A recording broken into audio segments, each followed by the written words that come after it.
There is a cost to us as a news organization of knowingly broadcasting untrue things. That is a fundamental truth of our business and who we are. Flashback. Russia, Putin, Russia,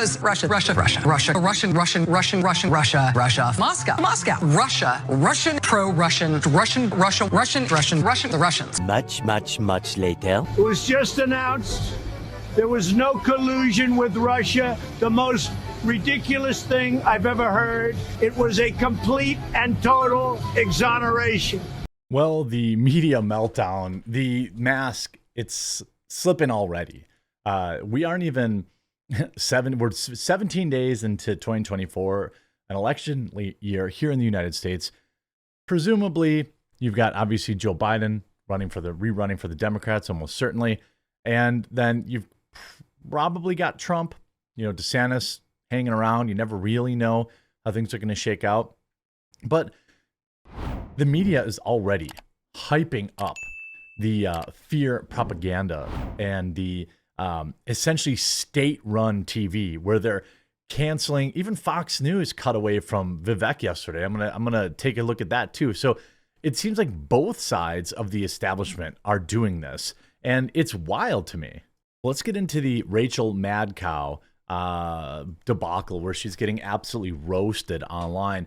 Rachel Maddow is slammed for running state TV after telling viewers MSNBC won't show Trump's Iowa victory speech because we cannot knowingly broadcast untrue things. Well, interestingly, this is the woman that went on and on about Russiagate and had never met a crackpot leftoid with a weird conspiracy theory about Trump that she wouldn't put on the air.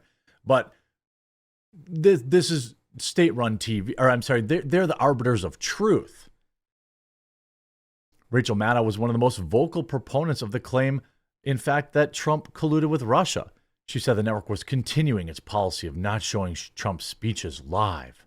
It's not an easy decision, but there is a cost to us as a news organization knowingly broadcasting untrue things. Again, what was the cost of your nonstop, incessant belief in a debunked, untrue Russiagate? Everyone knew that was untrue, and you still said it numerous times. I wonder if you had that moron Tom Arnold with his, I'm going to get the P tapes. That's going to be me. I'm going to be that guy. MSNBC host Rachel Maddow was criticized for her announcement that the liberal network would refuse to cover Donald Trump's Iowa victory speech because she believed it would contain falsehoods. This caused some to point out that Maddow, the MSNBC anchor and host of the Rachel Maddow show, was one of the most vocal proponents of the claim Trump colluded with Russia.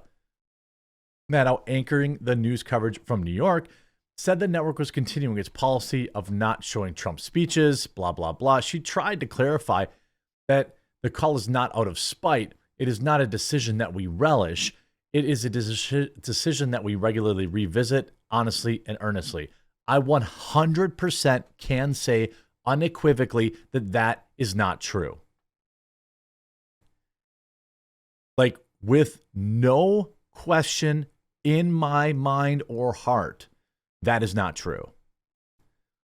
MSNBC and CNN are deathly afraid of their viewers hearing the truth, seeing an alternative. I wouldn't be surprised if it's a complete network blackout on anything he says or does throughout the entire election. Now, granted, if you call yourself an MSNBC household, well, you weren't voting for Trump anyway. That's kind of the reality of it. If you watch Rachel Maddow and you think this is a smart person, you weren't voting for Trump anyway. You weren't voting for DeSantis. You weren't voting for any Republican. I mean, you could say the same thing about Fox. You think a lot of people that tune in to the boomers on Fox News were going to consider Joe Biden? Some of them are considering Nikki Haley, supposedly. But anyway, this led one social media user to refer to MSNBC as state-run TV, given its alliance with President Biden's liberal policies. Commentator Glenn Greenwald sneered that Maddow is the reigning queen of TV disinformation and that NBC is ground zero for it. MSNBC wasn't the only network to give Trump's speech a short shrift on Monday night. Early in the speech, as Trump began to dole out his plan for the border, Jake Tapper began to speak over the president. Donald Trump declaring victory with a historically strong showing in Iowa caucuses, he said. If these numbers hold, the biggest victory for a non-incumbent president in the modern era, he continued. A relatively subdued speech as far as things go, although here he is right now under my voice. You can hear him repeating anti-immigrant remark. I'm not anti-immigrant. I'm anti-illegal immigration, illegal aliens, lawbreakers. I'm greatly against them. I'm greatly against letting them commit crimes to enter the country and not punishing them. Commit crimes once they're here and not punishing them. I think most people would agree with that, even liberals. Trump told Fox News Digital that he was honored and invigorated after winning the Iowa caucus. During the Trump admin, Maddow was one of the loudest anti-Trump voices, regularly dedicating extended segments of her own self-titled 9 p.m. show to detail alleged Russian interference and manipulation in the former president's administration. Her broadcast embraced the controversial Steele dossier, which included a string of lurid, unproven allegations about Trump's ties with Russia. Indeed, the Durham report determined that the FBI investigators did not and could not corroborate a single part of anything in the Steele dossier. It was complete fiction. And she was happy to run that all night long, baby. All night. But she is the arbiter of truth, TM. Just like Fauci is the arbiter of science, TM. In science, we're the second step in the scientific method. Remember TFIOC, tidal hypothesis observation? Remember, that's how you did your science experiments?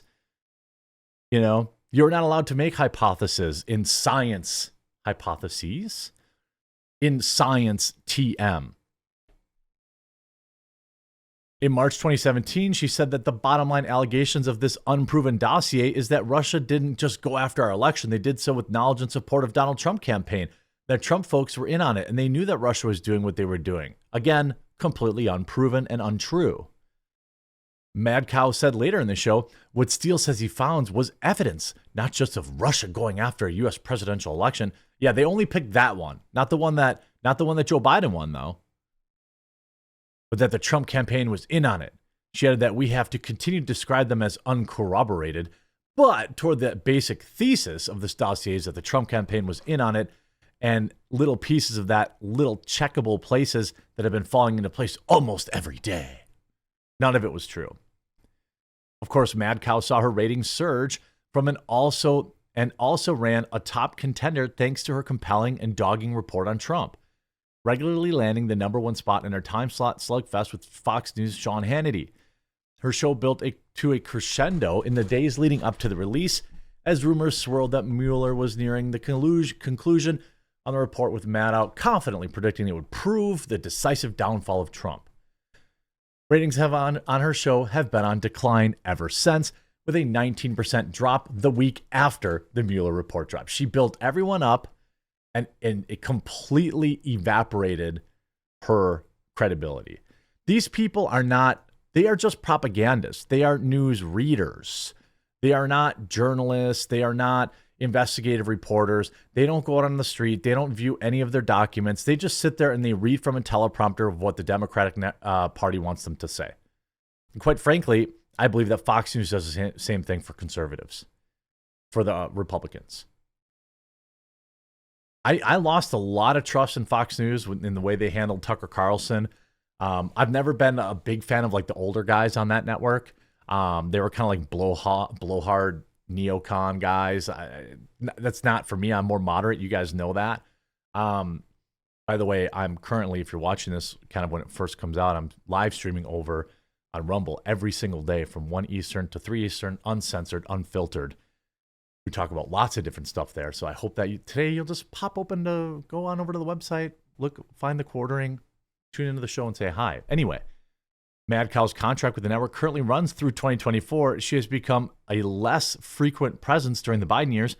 In 2022, she took a weeks-long hiatus from her $30 million a year hosting job at MSNBC to make movies and dumb podcasts that nobody watched or listened to.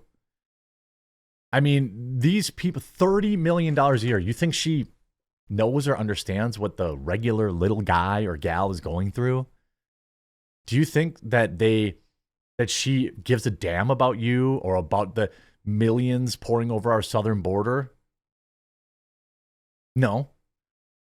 Do you think that you can't? Do you think she cares that you can't even get a hotel room at times in New York City because they're housing so many illegal immigrants?